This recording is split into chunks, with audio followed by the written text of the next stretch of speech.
खाड़ी का आसमान फिर से आग बरसा रहा है। ईरान की मिसाइलों और ड्रोनों ने जॉर्डन और कुवैत को निशाना बनाया है, लेकिन सवाल ये है क्यों? क्या ये सिर्फ जवाबी हमला या बड़ा खेल? सुनिए पूरी कहानी। आज पूरा मिडिल ईस्ट हिल रहा है। ईरान की तरफ से जॉर्डन और कुवैत पर लगातार मिसाइल और ड्रोन से हमले हो रहे हैं जो अमेरिकी ठिकानों को टारगेट कर रहे हैं।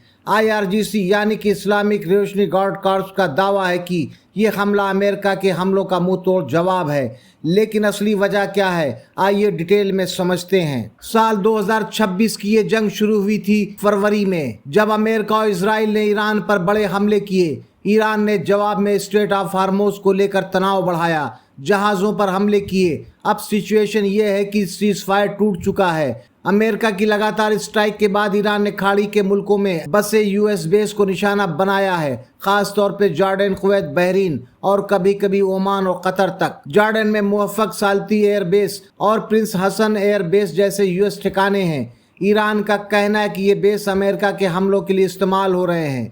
IRGC ने दावा किया है कि उनकी मिसाइलों ने यहां पर कमांड सेंटर, ड्रोन हैंगर और F-35 जैसे एयरक्राफ्ट को नुकसान पहुंचाया है। वहीं जॉर्डन ने दावा किया कि उसकी एयर डिफेंस ने कई मिसाइलों को इंटरसेप्ट किया है, लेकिन कई मिसाइलें गिरी हैं और इससे काफ़ी नुकसान हुआ है। 2 अमेरिकी सैनिकों की मौत की भी खबर आई है, जो और भी टेंशन बढ़ा रही है। और भी ज्यादा सैनिकों के मारे जाने की भी खबर सामने निकल कर आ रही है। कुवैत अमेरिका का सबसे बड़ा सहयोगी देश है। यहाँ पर कैंप आरिफ जान, अली अल सलेम एयर बेस जैसे बेस हैं, जहाँ हजारों अमेरिकी सैनिक तैनात हैं। ईरान की रणनीति साफ है, जियोग्राफी और US बेस कुवैत हार्मोज के पास है। कोई भी US ऑपरेशन यहाँ से आसानी से हो सकता है, इसलिए ईरान ड्रोन और बैलिस्टिक मिसाइलों से तेल सुविधाएं, डिसलेशन प्लांट, एयरपोर्ट और पावर स्टेशन तक को टारगेट कर रहा है। एक हमले में कुवैत इंटरनेशनल एयरपोर्ट को नुकसान हुआ। ईरान का आरोप है कि कुवैत US को अपनी जमीन इस्तेमाल करने दे रहा है और यहीं से ईरान पर हमले हो रहे हैं,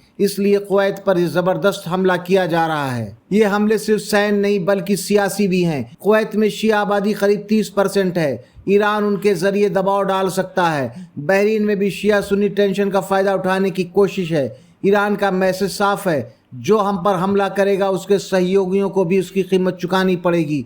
IRGC ने कुरान की आयत का हवाला दिया, जो तुम पर हमला करे तुम भी उसी तरह का जवाब दो।